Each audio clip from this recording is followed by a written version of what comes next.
자, 어제 말씀에 이어지는 말씀입니다. 하나님의 백성들이 섞여 살고 있는 이방 잡족들, 물론 그들도 하나님께서 차별하지 않으시고 하나님의 언약 백성이 될 수 있는 길을 열어 놓으셨습니다. 그러나 태생적으로 이방 잡족들이고, 다시 말해 아브라함의 후손은 아니고, 그러니까 아브라함의 가문에서 구전되어 내려오는 옛날 이야기, 이런 것들은 사실 잘 모르고, 그런 상황에서 이제 애굽에 사는 것보다는 이 이스라엘 사람들을 따라가는 게 낫겠다. 애굽 사람들이 섬기는 신들을 많이 보았지만 지난번 재앙을 보니까 여호와 하나님께서 진짜 신인 것 같다. 이제 그런 여러 가지 동기로 인해서 하나님의 백성을 따라 나선 이방인들이 소수지만 있었습니다. 근데 그들은 과거에 어떤 그 여호와 하나님께 대한 말씀도 소식도 모르고, 그분의 뜻도, 그분이 어떤 걸 좋아하시고 싫어하시는지도 모른 채 무심결에 옛날에 애굽에서 먹었던 거는 맛있었는데, 그러니까 애굽에서는 여러 가지 식재료를 가지고 먹었었는데, 이런 식으로 투덜거리기 시작한 것입니다. 그러면 그 소수의 이방인들의 불평을 성숙한 이스라엘 백성들이 잠재웠어야 되는데, 잠재우는 것이 아니라 오히려 기름에 불을 붙인 것처럼 그 불만이 이스라엘 사람들에게 확 번져서 그 불평과 불만의 강도가 더 세지고, 결국 그 불만의 소리를 하나님께서 듣는 지경이 되었던 것입니다. 민수기서에는 그들이 하는 말을 하나님께서 들으셨더라, 이렇게 표현된 말씀들이 많이 있습니다. 참 감사한 말씀이죠? 그렇습니까? 자, 우리가 하나님께 복받을 만한 말을 했을 때에 그 말을 하나님께서 들어주시면 그보다 더 감사한 일이 없습니다. 아이고, 하나님 그거 듣고 계셨습니까? 부끄럽습니다. 아니다. 내가 네가 하는 말을 다 들었다. 내가 너에게 복을 주노라. 자, 이렇게 흘러갈 것이기 때문에 우리의 목소리를 하나님께서 들어주시는 것이 더없이 감사하죠.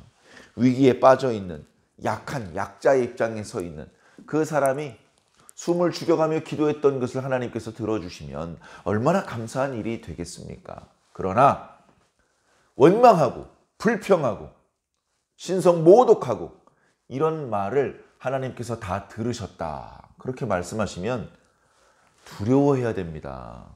야, 이거 큰일 났다. 하나님께서 다 들으셨나 본데 우리는 이제 다 죽었다. 두려운 일입니다. 너희들이 감히 나에 대하여 그렇게 말을 하였느냐? 내가 너희 말을 다 들었다. 이제부터 너희에게 재앙을 내리노라. 이렇게 흘러갈 것이기 때문에 우리의 말을 들으시는 것이 그런 때는 매우 좋지 않은 소식이 되는 것입니다. 그러면 하나님의 귀를 우리가 조절할까요? 우리가 함부로 말하는 것은 듣지 마시고 우리가 잘 조심스럽게 한 말만 들으시옵소서. 그렇게 하나님을 우리가 조정할 수 있으면 우리가 하나님이죠. 우리가 하나님이죠. 우리는 하나님을 조정할 수 없습니다. 하나님께서 우리를 조정하시면 모를까? 우리가 하나님을 조정할 수 없습니다. 근데 하나님께서 우리를 마치 사람이 로봇 조작하듯이 조작하고 조정하지 않으십니다. 사람에게 자유 선택의 권한을 주셨습니다. 자유를 줄 테니까 너희 마음대로 선택해라. 그러나 좋은 것을 선택해야 복을 받을 수 있다. 그렇게 하신 것이죠. 그러니 오늘 저와 여러분들도 매사에 조심하고 기도하고 신중하게 생각하며 그렇게 말과 행동을 가려야 될 것 같습니다. 자, 결국 불만은 쏟아졌습니다. 그 불만에 대하여 모세는 하나님께 탄식했고, 하나님께서는 모세의 탄식을 책망하지 않으시고 그를 도와주셨습니다. 그러나 음식을 빌미로 하나님께서 자신들을 애굽에서 구원해 주신 것 자체를 부정하는 자들에게는 하나님께서 진노하셨죠. 그래서 그들이 원하는 대로 고기를 주겠다. 고기를 하루 이틀이 아니고 30일 동안 주겠다. 그러나 탐욕을 부리던 자들에게는 재앙을 내리겠다. 하나님께서 그렇게 말씀을 하셨습니다. 그리고서 이제 오늘 말씀으로 이어지는데요. 하나님의 말씀대로 모세는 이스라엘 백성들 중에 장로 70명을 선발합니다. 그것 때문에 티격태격하고 왜 나를 뽑았습니까? 귀찮게. 왜 나를 뽑지 않습니까? 나 무시합니까?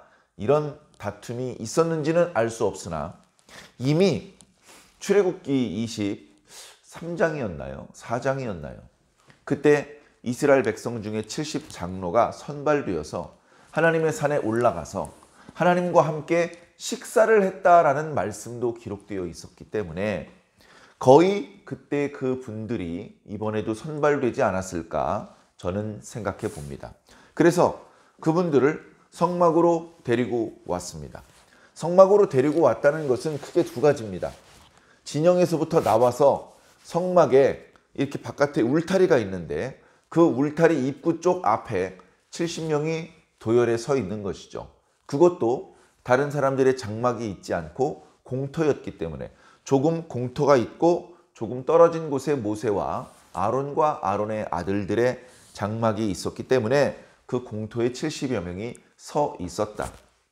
또는 조금 더 가까이 나에게 오라 라고 하나님께서 말씀하셔서 그 70명을 데리고 성막 안뜰까지 들어갔다. 성소 안으로 들어갈 수는 없지만 성막 안뜰에 물두멍도 있고 번제단도 있어서 그렇게 넓은 공간은 아니지만 그래도 좁은 간격으로 서면 70명이 들어갈 수 있었을 것이다. 어찌되었건 그렇게 사람들이 하나님 앞에 모였습니다. 성경을 보면 성막이라고 했다가 회막이라고 했다가 장막이라고 했다가 표현이 조금씩 다릅니다. 원문도 조금씩 표현이 다른데 결국 성막 따로 있고 회막 따로 있는 것이 아닙니다. 거룩한 천막은 성막이라고 표현한 것이고 만나는 천막은 회막이라고 표현한 것입니다. 지금도 70장로와 하나님이 만나니까 회막이라고 표현하는 것이 어쩌면 더 자연스러운 것이죠. 성막이 거룩하기만 하면 우리에게 무슨 유익이 있겠습니까? 거기서 우리가 하나님을 만나기 때문에 큰 유익이 있는 것이죠. 그 자리에서 하나님께서는 모세에게 주셨던 성령을 그 70장로들에게도 주셨습니다. 그들은 순간적으로 성령에 감동되어서 예언을 했다라고 기록하고 있습니다. 자, 본문에 성령이라는 글자는 없죠. 그러나 하나님의 영을 우리는 성령이라고 믿습니다. 하나님의 영이 성령이 아닌 다른 영은 없기 때문에 그렇습니다. 하나님의 영이 임했을 때, 그죠? 신약 시대의 사도들이나 여러 성도들에게 성령이 임했을 때 나타나는 예언하는 모습들이 나타났습니다. 이 예언은 장래에 되어질 일을 미리 말하는 점쟁이들의 무슨 예언 쇼를 말하는 것이 아닙니다. 사울도 그랬고 사무엘과 그 시대 사람들도 그랬고 상황에 따라서 하나님의 영에 감동된 사람들이 하나님의 영에 감동된 것을 예언하는 것으로 표현을 했습니다. 신약 시대에도 교회에서 예언하는 일이 있었습니다. 예언을 하되 질서 있게 하라라는 사도 바울의 권면도 있었던 것입니다. 이 예언은 장래에 되어질 일을 미리 말해주는 그런 종류의 예언은 아닙니다. 이 예언은 하나님께서 하실 일에 대한 말씀입니다. 이미 주셨던 말씀을 근거로 이 말씀을 대로 살아야 된다. 이 말씀대로 살면 복을 받을 것이다. 이 말씀의 선을 넘어가면 저주를 받을 것이다. 어찌 보면 율법의 내용과도 비슷하고 어찌 보면 선지자들의 예언의 내용과도 비슷합니다. 구약의 선지자들의 글을 읽어보아도 장래 몇 월 며칠 날은 이런 일이 있을 것이고 그 다음 날은 이런 일이 있을 것이고 결코 그런 내용들이 아닙니다. 구약의 율법을 기초로 너희들이 어찌하여 이렇게 율법을 어기고 있느냐. 돌아와라. 돌아오지 않으면 재앙이 있을 것이지만 돌아오면 하나님께서 다 용서해 주실 것이다. 이것이 선지자들의 글의 대부분의 내용 아니겠습니까? 이제 그런 내용을 이 70장로들이 예언을 했다는 것입니다. 그들이 예언한 내용은 일일이 메모되거나 기록되지는 않았습니다. 그리고 그 예언은 계속해서 지속되지는 않았습니다. 잠시뿐이었습니다. 그 과정을 통해서 백성들은 모세에게 주셨던 성령을 하나님께서 저 70장로들에게도 주셨구나. 이제 우리는 저 70장로들도 우리 이스라엘 민족을 지도하는 지도자로 인정하고 그들의 지시를 따라야 되겠구나. 그들에게 권위를 주시는 것입니다. 그리고 당연히 그 70장로는 모세하고 맞먹어서는 안 되죠. 모세가 절대적으로 더 우선적인 지도자고 그 70명은 모세를 도와주는 지도자였던 것입니다. 그런데 하나님께서 성령을 세게 주셨는지 그 성령을 예를 들어 물로 표현을 하자면 그 70장로의 머리에 물을 뿌리셨는데 몇 방울이 진영에 튀겼습니다. 몇 방울이. 그 회막 쪽으로 가까이 오지 않았고 본래 자기가 살고 있던 천막에 있었을 뿐인데 메닷과 엘닷이라는 사람이 그 진영 중에서 예언을 합니다. 성령을 받았고 막 방언을 말하는 것처럼 평상시와 다른 모습을 보입니다. 그 모습을 본 그 동네 소년들이 혹시나 이게 어떻게 된 것인지 알려드려야 될 것 같아서 회막 쪽으로 왔습니다. 그때 이미 모세를 수종들던 여호수아가 그 소식을 듣고 여호수아가 모세에게 그 사실을 알립니다. 제가 방금 제보를 받았는데 아무개 지파에 그 진영 중에 어떤 사람들이 예언을 한다고 합니다. 그들도 하나님의 영의 충만을 받았던 모양입니다. 그런데 이렇게 되면 뭔가 질서가 어지러워지는 것 아닙니까? 모세요, 그들을 말려야 되지 않겠습니까? 이렇게 모세를 위하는 마음으로 여호수아가 이야기를 했죠. 그러나 여호수아요, 네가 나를 위하여 질투하느냐? 나는 그들이 예언을 하고 방언을 하고 성령이 충만해졌다고 해서 조금도 시기가 나지 않는다. 오히려 나는 이스라엘 모든 사람들에게 이 성령이 임하기를 바란다. 어쩌면 모세는 하나님께 무수히 많은 말씀을 들으면서 하나님의 뜻을 깨달았을지도 모릅니다. 세상 끝날이 되면 지면에 있는 모든 사람들에게 하나님께서 성령이 충만하게 하신다는 것을 알았는지도 모릅니다. 세상 끝날에는 자신이 성령을 받은 것 이상의 성령이 지면에 있는 모든 사람들에게 있다는 사실을 어쩌면 모세는 깨달았을지도 모릅니다. 그리고 그 날이 속히 다가오기를 바랬는지도 모릅니다. 그런 날이 온다는 것은 하나님의 모든 뜻이 성취된다는 것이기 때문에 하나님의 뜻이 이루어지기를 바라는 모세 입장에서는, 그리고 당장 불평이 많은 이스라엘 백성들을 지도해야 되는 모세 입장에서는 차라리 여기 있는 70명뿐 아니고 그 진영에 있는 두 사람뿐 아니고 모든 이스라엘 사람들이 성령이 감동되었으면 좋겠다. 그러면 구차하게 설명할 필요도 없고 하세요, 하지 마세요 할 필요도 없고 너무나 자연스럽게 내가 아니라 하나님의 영에 의해서 직접 인도를 받으면 더 좋지 않겠는가, 그렇게 생각한다는 말을 여호수아에게 들려주었습니다. 어쩌면 그때 여호수아는 아직 젊고 경험이 많지 않았기 때문에 모세 선생님의 그 말씀이 무슨 뜻인지 몰랐을지도 모릅니다. 그게 뭐가 중요하겠습니까? 자, 이번에는 고기를 찾는 사람들에게 고기를 줄 차례입니다. 자, 그들이 하셨던 말을 들었던 하나님께서는 그들이 했던 말대로 해주십니다. 첫 번째, 고기가 먹고 싶다. 그래서 고기를 주셨습니다. 두 번째, 애굽에서 괜히 나왔다. 그래서 그들은 광야에서 죽게 하셨습니다. 그래서 어떻게 고기를 먹이실까? 소와 양을 잡아서 이 많은 사람들을 먹일 수 없는데, 그런데 하나님께서는 또 다른 방법이 있었습니다. 그 지역에 메추라기 떼가 날아다닙니다. 마치 철새처럼 바람이 불면 그 바람을 타고 날아서 멀리 이동합니다. 뭔가 먹을 것이 있는 곳으로 이동하는 것이죠. 그 메추라기 떼들은 아마도 그렇게 바람을 타고 이동하면 더 먹을 것이 많은 지역으로 간다는 것을 알았던 모양입니다. 그래서 바람이 불면 하던 일을 멈추고 바람을 타고 날아오르기 시작했습니다. 그리고 그들이 날아다닐 때에는 때로는 이렇게 바다도 건너갔습니다.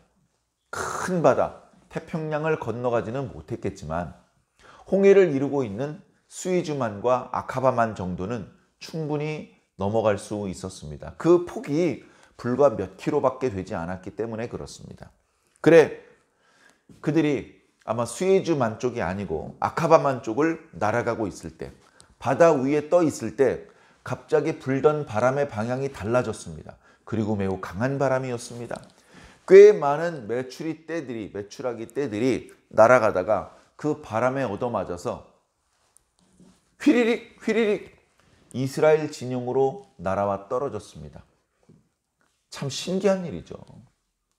신기한 일입니다. 한두 마리도 아니고 꽤 많은 메추라기 떼들이, 우리가 알고 있는 그 병아리만 생각하면 안 돼요. 병아리보다 제법 큰 그런 새들입니다. 그 새들이 죽지도 않은 상태에서, 말씀드리자면 신선한 상태에서 바람에 막 이렇게 어질어질 해가지고 날지도 못하고 푸드덕 도망도 못 가고 이스라엘 사람들의 진영에 내린 겁니다. 만나가 내리듯 눈이 내리듯 메추리가 내린 거예요. 이런 이야기 때문에 동화 작가들이 하늘에서 음식이 내린다, 이런 동화도 쓴 것인데, 어떻게 하늘에서 음식이 내릴 수 있겠습니까? 비처럼. 그런데 이스라엘 진영에서 그런 일이 일어났습니다. 40년 내내 그런 일이 있었던 것은 당연히 아닙니다. 하나님께서 특별히 그런 일을 나타내 보여주신 것이죠. 자, 그러다 보니까 불평하지 않았던 사람들도 아이고 이게 웬 떡이야 하면서 그 메추라기를 거둬들입니다. 메추라기 사방에 떨어져 있는 것을 거둬들이는 거예요. 그래서 그것을 항아리 같은데, 자루 같은데 담았는데 엄청나게 많이 담았습니다. 말 그대로 한 달치 먹을 양을 담은 겁니다.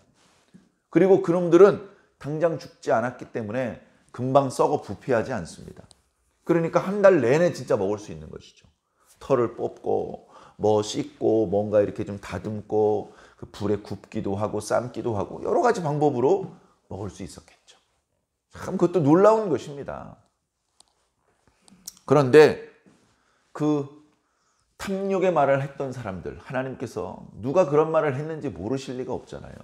그들에 대해서는 하나님께서 진노하셔서 재앙을 내리셨는데, 그들이 그 고기를 아직 씹고 있는 동안에 그걸 꿀꺽 삼키지도 못한 상황에 하나님의 재앙에 죽어나가게 되었던 것입니다. 참 두려운 일이죠. 두려운 일입니다. 그래서 사람들이 그곳의 이름을 기브롯 핫다와라고 이름을 붙였다라고 말하고 있습니다. 그 의미는 탐욕의 무덤이라는 뜻입니다. 하나님 앞에 탐욕을 부리다가, 그죠? 탐욕이라고 해서 단순히 고기만을 밝힌 것을 넘어서 아이고 애굽에 있었으면 좋았을 것을 이라고 말했던 사람들, 그 사람들을 다 죽이셨고, 이스라엘 사람들은 고기를 먹는 것 같아서 좋았지만 그게 아니라 상당히 많은 사람들이 죽어서 그 사람들을 장례 지내야 했습니다. 한 군데 모아서 묻어야 했습니다. 그곳의 이름을 기브롯 핫다아와라고 지은 것입니다. 시체를 만졌기 때문에 장례에 참여한 사람들은 일주일 동안 진영 밖에 있어야 했습니다. 이 한 달 동안의 고기를 먹는 기간이 그저 마냥 즐거운 축제의 기간만은 아니었다는 것입니다. 장례를 치르면서 지인과 더러는 가족이 죽은 모습을 보면서 하나님 앞에 탐욕을 부려서는 안 되겠구나. 고기를 밝히면 죽을 수도 있겠구나. 이런 것들을 사람들은 느꼈을 것입니다. 사랑하는 성도 여러분, 어저께도 그런 말씀을 드렸는데 탐욕은 좋은 결과를 불러오지 못합니다. 탐욕은 두려운 결과를 불러옵니다. 음식만 해도 그렇습니다. 맛있는 음식 많죠. 요즘 누가 굶어 죽습니까? 너무 많이 먹어서 죽습니다. 너무 많이 먹어서. 왜 너무 많이 먹습니까? 배부르면 그만 먹어야 되는데 계속 먹게 됩니다. 자꾸 입에서 땡깁니다. 음식을 만들어 파는 사람은 많이 팔아야 이윤을 많이 남길 수 있기 때문에 많이 사람들이 먹게 만듭니다. 더 많이 사람들이 찾아오게 만드는 거는 이해하는데, 한번 왔던 사람이 보통 정상적인 건강한 분량보다 더 많이 먹게 만듭니다. 그래야 많이 벌 수 있기 때문에 그렇습니다. 그래, 필요 이상 많이 먹어요. 입에서 땡기게 매콤하게 달콤하게 짭조름하게 맛있게 잘 만듭니다. 그렇게 맛있는 음식이 적당히 먹으면 건강할지 모르지만 너무 많이 먹기 때문에 또는 몸에 그렇게 유익하지 않은 그런 첨가물들을 함께 먹기 때문에 결국 건강해지지 않아요. 건강해지지 않아요. 혈당이 오르고 혈압이 오르고 과체중이 되고 과체중이 오래 지속되다 보니까 보기도 흉하고 또 여러 가지 무릎과 허리와 관절에도 안 좋은 영향을 주고 그로부터 시작해서 여러 가지 문제들이 생깁니다. 여러 가지 문제들이. 절제해야 됩니다. 오히려 살짝 부족한 것이 좋습니다. 옛사람의 말에 과유불급이라고 하지 않습니까? 지나친 것도 좋지 않고 부족한 것도 좋지 않지만 굳이 둘 중에 하나를 해야 된다면 살짝 부족한 것이 차라리 낫다. 우리가 음식을 살짝 부족하게 먹으면 오래 삽니다. 장수하고 싶으면 소식을 하라고 하지 않습니까? 과식을 해서 오래 산 사람을 본 적이 없습니다. 많은 여자를 옆에 품에 끼고 또 많은 음식을 마음껏 먹었던 왕들이 오래 살았습니까? 물론 왕들 중에 오래 산 왕들이 있습니다. 고구려에 장수왕이 있었고 또 조선시대 영조왕 같은 사람은 나이 많이 오래 살았죠. 그분들은요 많이 먹지 않았어요. 소박하게 서민들처럼 먹었습니다. 그렇게 할 때 오히려 건강하게 오래 살 수 있는 것이죠. 사랑하는 성도 여러분, 우리에게는 아직 다 없어지지 않은 죄의 흔적들이, 죄의 욕심들이 아직 많이 남아 있습니다. 죄 짓고 싶어하는 그런 죄인의 욕구들이 남아 있습니다. 그 욕구를 절제하지 않으면, 다스리지 않으면 이것도 자유야, 이 욕심도 하나님 주신 거야, 이런 식으로 합리화하면서 욕심을 우선시하면 결코 좋은 일을 만날 수 없습니다. 욕심이 있습니다. 그러나 그 욕심을 다스려야 됩니다. 욕심에 우선한, 욕심보다 더 중요한 그런 것들을 우리가 깨닫고 욕심을 절제해 나갈 때 유익이 있을 것입니다. 여러 종류의 욕심이 있을 수 있는데 그 많은 욕심들을 잘 다스려서 그 욕심 때문에 발목 잡히지 말고 하나님께서 주시는 축복을 누리게 되시기를 예수님 이름으로 간절히 축원합니다. 아멘.